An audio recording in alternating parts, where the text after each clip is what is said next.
Oh, hi there, friends. Mandy here. Restorative grief is all about creating easy access to healing no matter where or who you are. That's why I want you to remember that if you want grief support beyond a podcast, my 31-day guidebook is available to order on Amazon. Embracing our losses without losing ourselves is a reflective journey into the holistic needs of grievers and learning to support yourself, mind, heart, body, and spirit. Don't just wing it. You can lean into grief work with a guide. The link for the book and more are available in the show notes, and as always, you can reach out with questions. But for now, let's get on to this week's episode. Welcome back to Restorative Grief with Mandy Capehart. You are listening to episode 193, titled We Need to Make Magic with Brad Meltzer.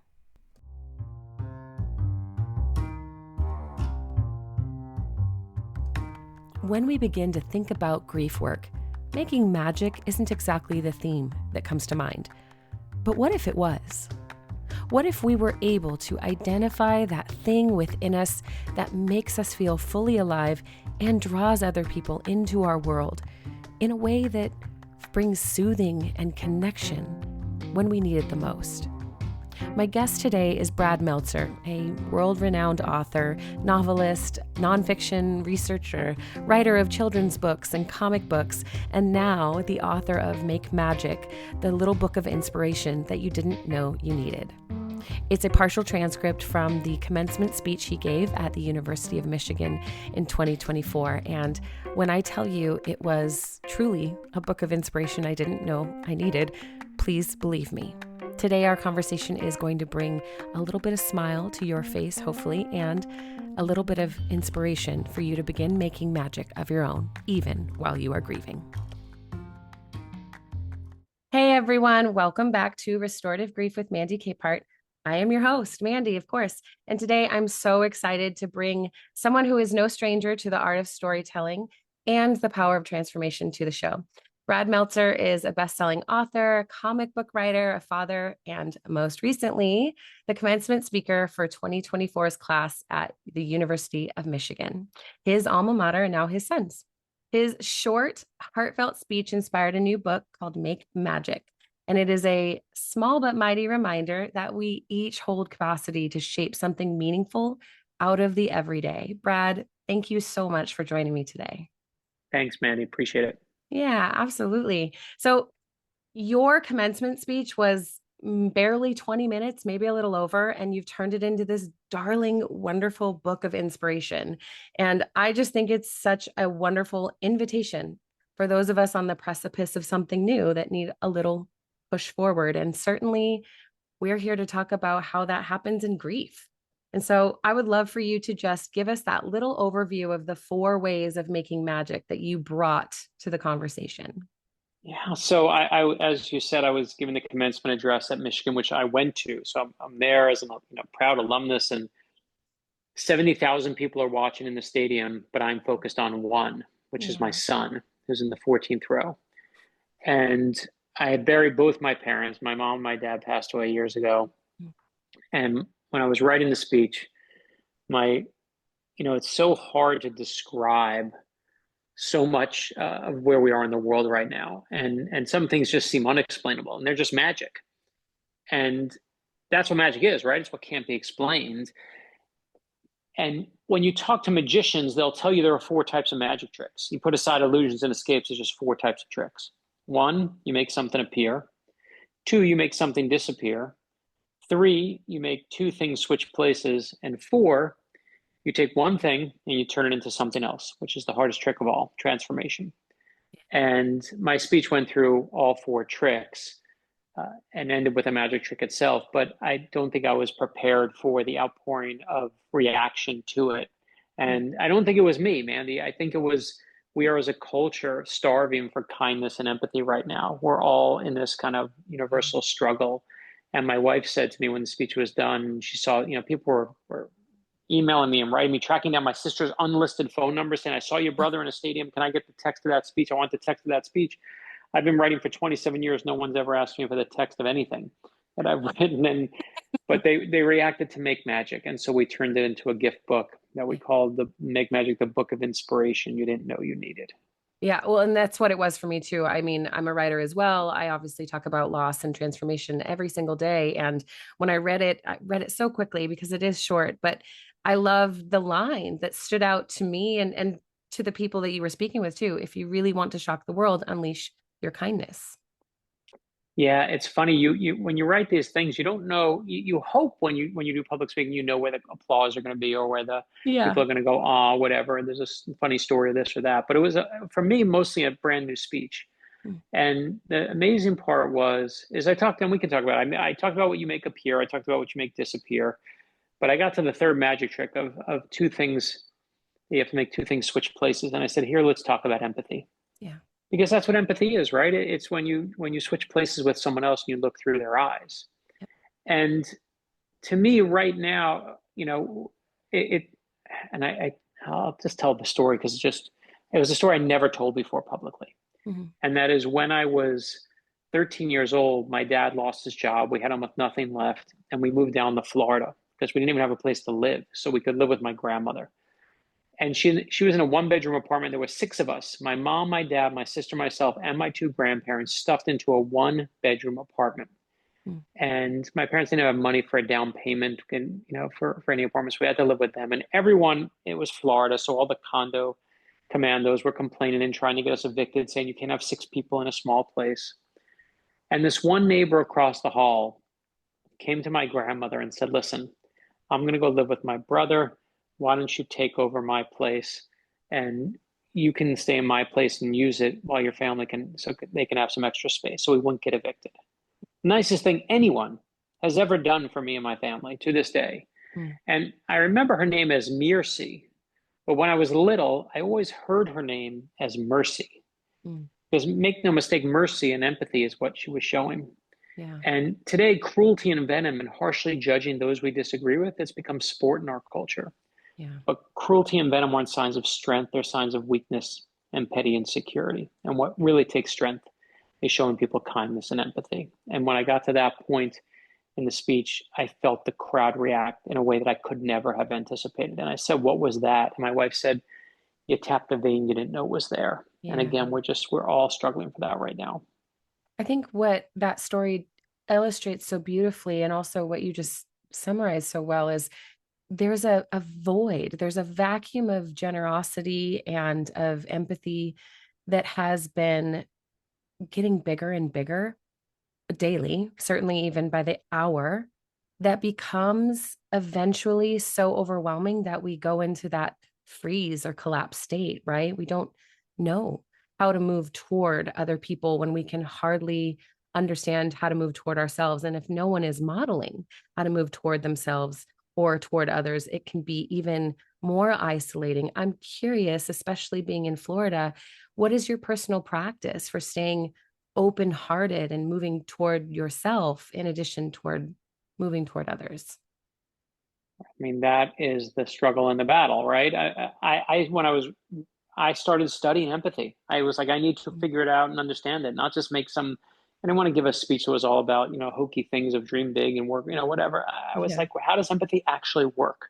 Yeah. And you hit it on the head, right? When we get overwhelmed, we shut down, right? That's what happens when we're on our phones or on our apps. We get too much bad news. We swipe off the app. We change the channel. We're like, I'm not watching the news anymore. We shut down. Yeah.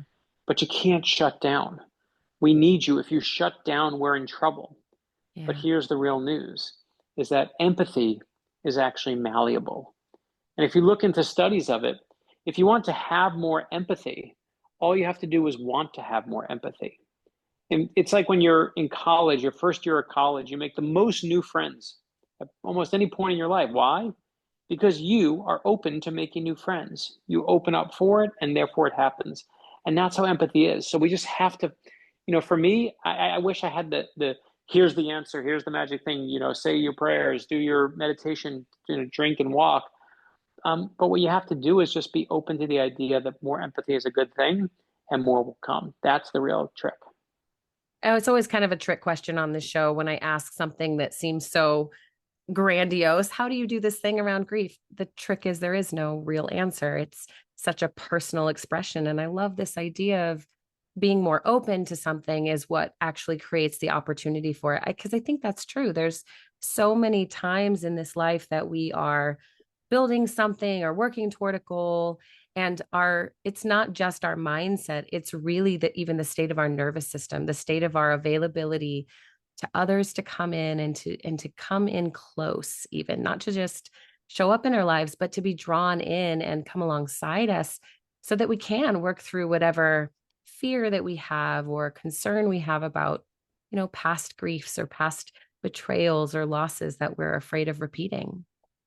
I love the fact that you all automatically go to letting other people in. I've struggled. So when I buried my parents, I spent a long time asking and hoping and thinking, I got to get over it, right? I got to Yeah. get over it, and not to forget them at all. But I was like, I can't be carrying around that grief with me all the time, every day. It just gets very heavy. Mhm.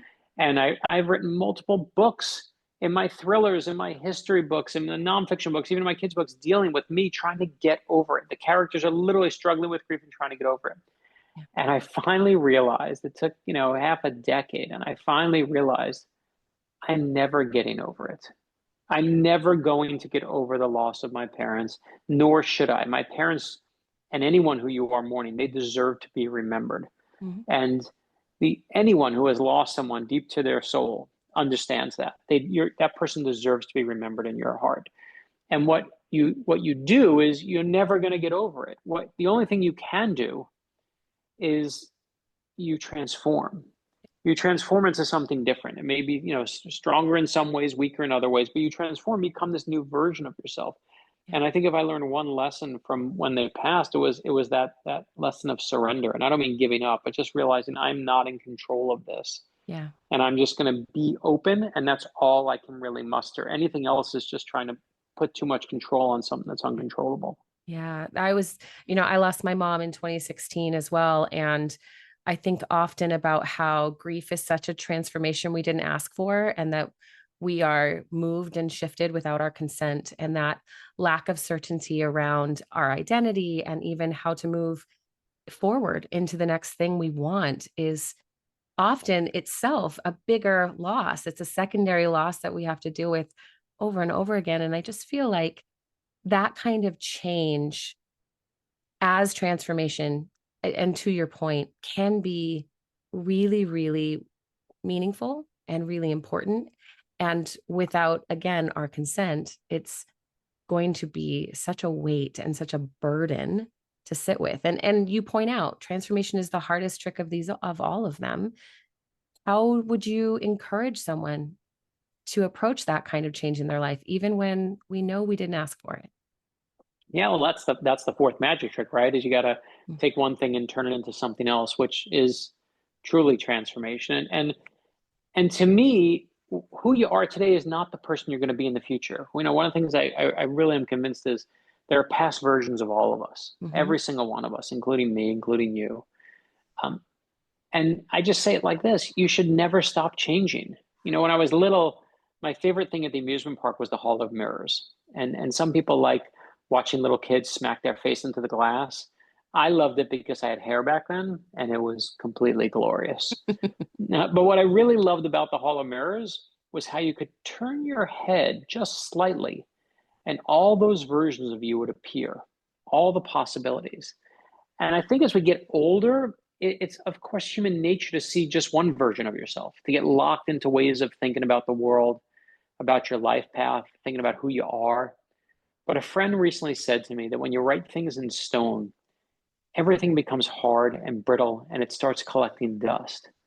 So to me, what we have to do in life is write in pencil and be unafraid to use the eraser. Because the person that thinks they're the smartest in the room, I promise you, is not the smartest in the room. That's just the one with the most fragile ego. The most Yeah. sophisticated, intelligent people I know are the ones willing to challenge their thinking and admit that there's more to learn. And obviously, life is not what we think it's going to be when we're little kids. It's hard, it's a mess, it's rewarding, it's wonderful, it's terrible, with more versions of you than you think possible. And to me, the only immutable fact is you should never be immutable. You have to keep transforming and learning and never think you know it all. And especially when it comes to your grief, you can never think, I'm finished, I'm done. And I mean that when you're giving up, and I mean that when you think you've got it all figured out. There's always more layers there. and figuring out what those are not a weakness, but a strength. They'll only lead you to a better spot. I was just talking with someone about that today, about how we are constantly unveiling the person we are becoming. And to believe otherwise is naive. It's hiding under that immutable rock. It's choosing the version of us in the past that we were most comfortable with, maybe that had the most safety or the most belonging, or maybe it was the most popular version of who we were. And now we're faced with a version of ourselves that doesn't make a whole lot of sense. But that flexibility in our understanding is what allows that true self to come to the surface, that part of us that is always present, kind of that plumb line of our identity to come to the surface, even in the face of loss and transformation.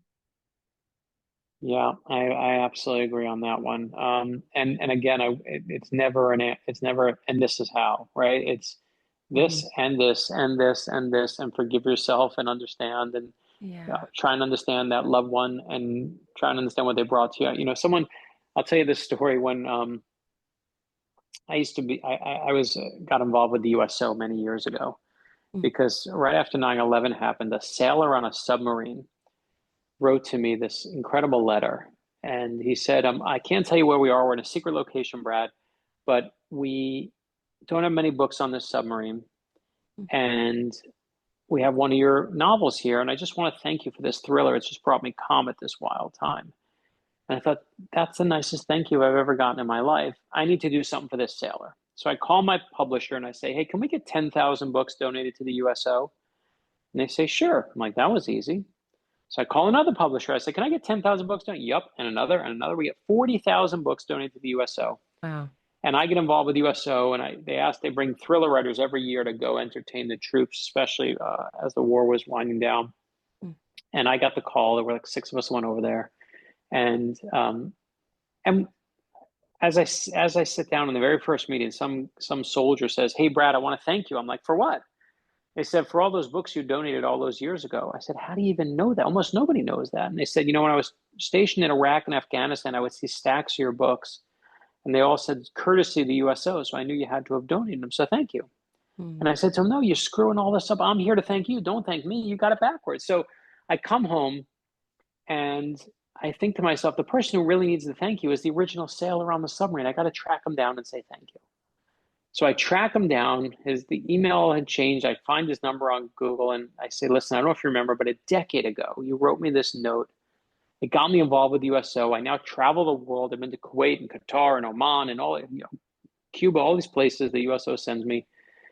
But it's all because of you. And I just want to say thank you for that letter. And I figure he's going to be all inspired, right? Mandy is going to tell me how great he feels. And he's dead silent.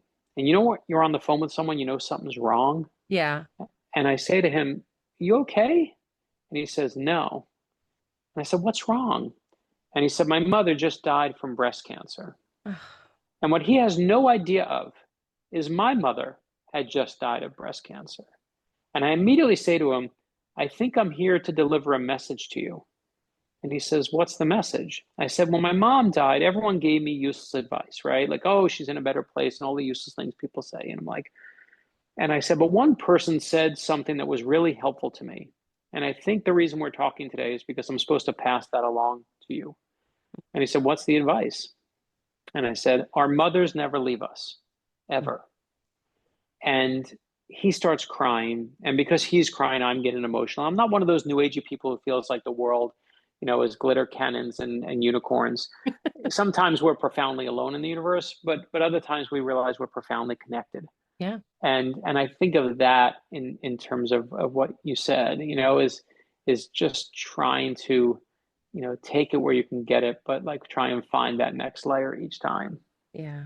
And it surprises you over and over. It just shocks you out of nowhere. I remember someone said to me, don't forget your mom was lucky to have you too. I know you think you're so lucky to have her, but your mom was lucky to have you too. And that's what that hit me also. Yeah. Gosh, I love that story. I especially love the idea and reminder that we are all profoundly connected. I think that that's something we can easily overlook. Grief is so isolating. Transformation, work, and even transition periods like a graduation or marriages or divorces, they're so isolating. And that's one thing I have appreciated about this book that you've written, but also I've read handfuls of your novels too. And there's something unifying when we tell a story that brings shared experience back to the table as valid, that brings vulnerability back to the table as valid, that it is part of every good book we've ever read, every story we've ever told has those elements of what's going to happen next, of tension, of uncertainty. And those are not the books that we say, God, that was boring. That was terrible. I'll never read. Those are the ones we recommend to people, the ones that we find in free libraries and take just so we can have another copy to give away to someone because they bring memories to the table and they bring empathy back to the surface and they really allow us, I think, to turn what we're carrying into a gift where you can then pick up the phone and realize what I thought this call was going to be is not at all what it turned into, but I can still be really present with this person that I barely know and share a moment of humanity. Well, I think first of all, you're absolutely right. I mean, and for me, great stories, the best books you love are not because you love the character, you love the plot, you love turning the pages, you love the murder. That may be Yeah, what, draws you in and makes it sexier, but sure. the books you love most are not the ones that tell you stories about other people, but they're ones that tell you something about yourself. Yeah. You see yourself in that character. You see your pain in that character. You see your hope in that character. You see, the thing you want most in that character. And it's why Atticus Finch and Dumbledore and all these other characters have more influence on us than real people do. That's the Yep. study that was recently done. It said fictional characters have more impact on how you act in the real universe than real people, which is frightening and Mm. amazing. And but I think what it has to do is show us in those pages, what I try to do in every one of my books is you're not alone, right? Yeah. I mean, every person listening out there right now, all around you, there are families experiencing divorce and financial hardship, people fighting cancer, people are just passed away or a relative who just passed away, Mhm. and people are burying friends all the time listening to this podcast, some recent, some long ago. Every person has someone who they wish could be here today. I wish my parents were alive today to see that my kids are okay, to Yeah. see that I'm okay. And I think you have to go through life. Every person you encounter, you have to know is battling something you can't see. Yeah. And the solution is switching places and feeling empathy. Yeah. And like you said, empathy is malleable. Beginning to practice it even in small ways is crucial. I think when we consider empathy, we think about large scale movement and certainly the overwhelm of the current state of the union and even the world makes empathy seem like, I don't know, throwing a pebble at an avalanche to slow it down. But it is actually those little micro moments of empathetic interaction one on one that allow someone else to then feel seen and heard and known and loved. And then they can start to turn and do that same thing for someone in their life. Those little pieces of it are crucial. But I'm curious, how do you or how would you invite someone who has maybe been dealing with avalanche after avalanche after avalanche and finds themselves listening to this or getting a copy of your book and struggling to believe in magic in their own life? What would you say to that person? I think that magic and dealing with grief, I think it's all like writing a novel in a weird way. It's building a sandcastle, a grain of sand at a time, right? On day one, when I write a novel, I write one page. I Mm. put in one grain of sand in a sandcastle. I got nothing. I got a grain of sand. And on day two, I got a second page. I got a second grain of sand. But it takes years for me to write a book until I have something that actually approaches the castle. And every day, it's not about picking up the giant castle. It's about picking up one more grain. It should never be more than that. It's okay. And I think to me, it's we talked about, you got to make something appear, make something disappear, make things switch places and transform. But the final step is what all those tricks have in common. And what they do is they take effort. They take you. Things don't just appear or disappear by themselves. Making magic and figuring out who you are and dealing with your grief, that takes work and it takes time and it takes intentionality. As my friend Simon Sinek reminded me, that's how magic is. It's full commitment to the bit or it all falls apart. And I think that, so many people sacrificed to get you where you are, to where we all are today. But that love, wherever they go, it doesn't just dissipate and go away. Wherever you go, those people never leave you. And I remember when my mom died, I'm sure you had this too. Like a song would come on the radio and it would just undo you, Mhm. crush your soul. Like, oh, that's her song. You'd be sobbing on the side of the road because Barry Manilow or Barbara Streisand or whoever my mom liked came on. And or I passed by some restaurant she'd love and it would undo me. And then, I don't know, 5 years in, 6 years in, my mom's been gone a while now, but I, those things that used to haunt me are now little hellos for my mom. Now, when I hear that song of hers, I'm like, oh, there's my mom. Hey, mom. Now, when I see that butterfly, which they always kind of showed up when my mom passed, and my mom died 17 years ago. Now I see him and I'm like, oh, I'm glad she's here. And in fact, on the day that I told the story, on the day that I gave my commencement address, this is a perfect place to tell this story for the first time. It's great. On the day that I gave the address, 8 minutes before I went on, there were all these protesters, and it was time of protesting. Everyone has a right to protest. Have at it. But the protesters are marching down the field. The clouds are in the sky. It's just a kind of crappy day. And 8 minutes before I go on, the protesters, they push them back so that they have a place to protest safely and fairly, but they're not on top of the stage anymore. The clouds above part, the sun shines down and comes through the clouds.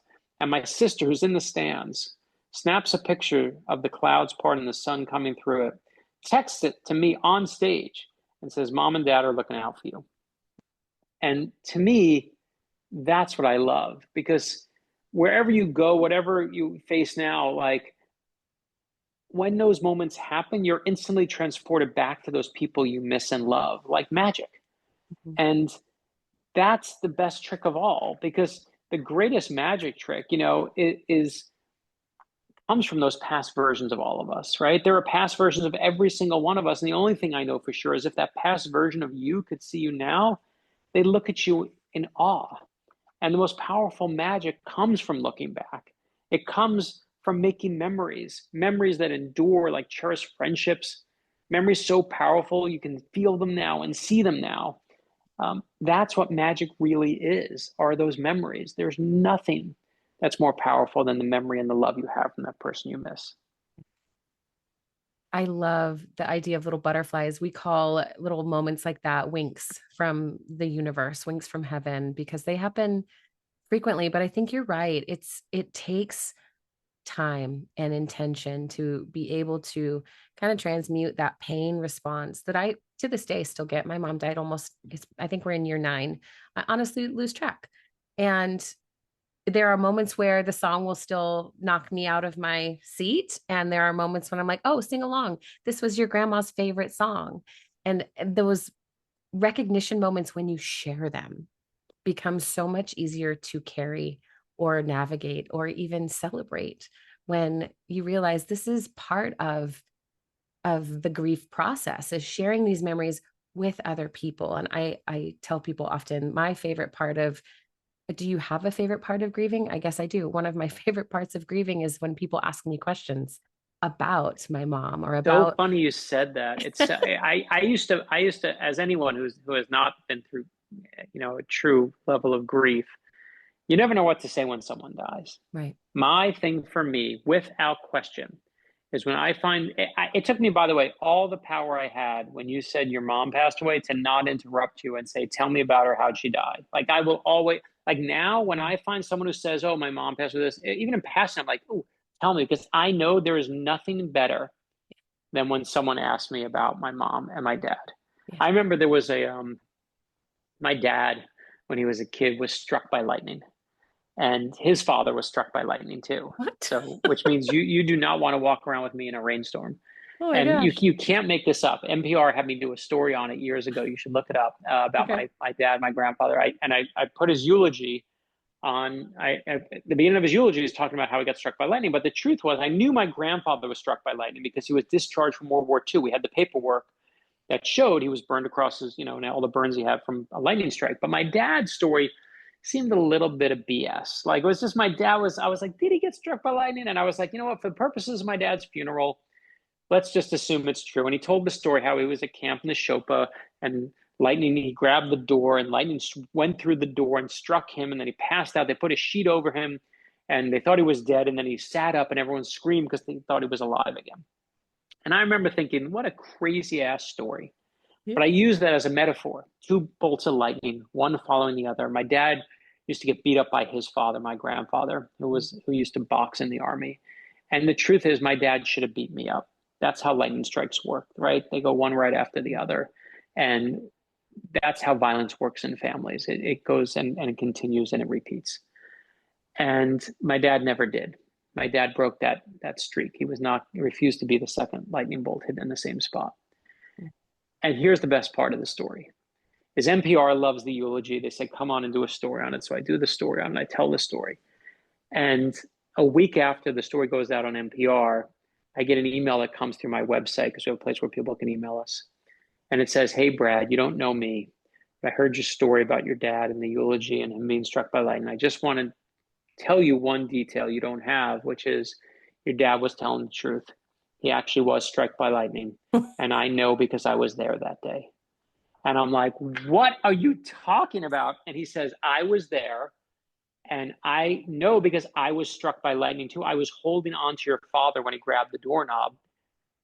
Your dad never told you this part of the story because he didn't know it. But I was behind him. I was holding on to him. It went through him and me. We both were covered up with sheets. We both sat up. And he tells with details that no one else had about that day that I knew. And the point of the whole story is not that it's insane and crazy that I have that, which it is, but is that on that day, that man gave me the best gift anyone gave me that year, which was a brand new story about my dad. Yeah. And when you can get that and you ask people and you talk to people about that person who's missing, there's certainly no cure to grief, but man, is that a salve. Oh, I love that. That's wild that you actually found someone else with more details. First of all, the people I have in my life that knew my mom, she has this close group of friends when they were younger. And every now and then I'll write someone a message and be like, quick, tell me an anecdote, because she was well loved. And my daughter didn't get to know her very well. She was almost 2 when my mom died. And so it's the same thing. I am constantly collecting details because she was private and she's not here to tell me those stories herself. And I think that's such a gift to be able to receive from someone, especially when you know they're grieving as well, and enjoy telling stories about when they were younger and the glory days, or however you want to put it, being able to connect the dots. And again, just drawing towards one another and staying open and bringing people into the story, into the process of grieving collectively. That's where healing comes in. Wait, so what I want to know is what's you are now, the sensei of grief. So what are I want to ask for like your top 10, but I'll go to top 3 or even just one, whatever you want. But I just would love to know what's the best advice anyone gave you when it comes to grief now that you've been collecting it. The best advice someone gave me. Oh, And I'm just saying that simply because I want yeah, it, right? want it. I want to know it. I think the best advice I have, or the best lesson I've really gathered, has been to stop forcing it. I think when people really want to move through their grief, it's why the phrase "move on" is so prominent, right? Well, that's what I was talking about with surrender, right? Surrender to me is not giving up, but surrendering meaning like you're not in control of this, and the more you try and force it, the more it will never happen. 100%. Yeah, it's that idea of, I work with people around the idea of integration and recognizing you are a whole person, heart, mind, body, spirit, not just a griever, not just a daughter, not just whatever label you throw on your world. You are a whole person who has a whole experience. And what I find is when people make it to me or my work, they've divested from part of that. Whether spiritually it was too hard to consider what grief might mean, whether mentally they couldn't handle the overwhelm, emotionally the ups and downs, or even the physical. Most people don't recognize the impact grief has on their body. And so for me to be able to make space within my world for a short window of time, or teach them how to make space in their own world for the future, for the rest of time, to be patient so that when something arises, they're not afraid of it, but that they can go toward themselves and not with a sledgehammer, but with a surgical tool, and really be intentional and careful with themselves as they're tending to their grief, instead of trying to, again, like strong arm their way through feeling better on a timeline or being prepared and not grieving by the time the holidays come around. Those are the moments when it gets the loudest. So I think that gentle movement toward ourselves also allows for gentle movement away when our tolerance and our ability is a little bit lower, and being patient with ourselves when we need it. Yeah, that's good advice. Yeah. Brad, your books are available everywhere. This has been such a joy for me as one of your readers, and certainly Make Magic is going to be a wonderful tool. My daughter's about to graduate from elementary school, and I thought, oh my gosh, what perfect timing for this brilliant little girl to have a gift like this. So if you are listening and you have not read one of Brad's books, you are in for it. You've got novels, nonfiction, comic books, children's books, everything you could want. So just pick and decide to invest in this beautiful human's thought process and the way that storytelling can become a gift and a tool of your transformation. Brad, thank you so, so much for being here with me today. I really appreciated it. Thanks, Mandy. Terrific. Appreciate it.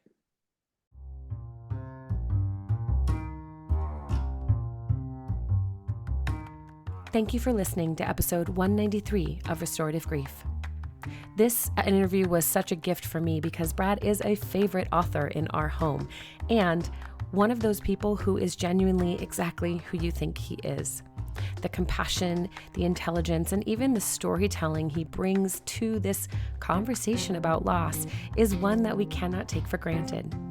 Now, I know it might seem like this idea of making magic minimizes or sets aside the intensity and the complexity of grief, but I assure you that is not the case.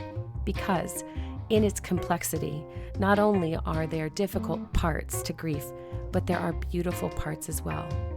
And if we continue down the path of ignoring those for the sake of feeling our feelings or doing the really hard work, we miss out on the richness of who we are as people and the reality of how deep our human experience can be.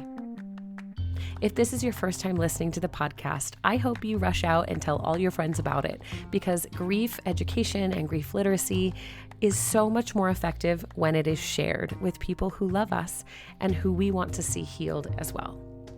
The journey of healing is one that never comes to an end, so I don't know if it's even really a journey, but as long as you are on this path with us, please subscribe to the podcast and consider becoming a patron, because our patrons get bonus episodes as well as workbooks to go along with every conversation we host.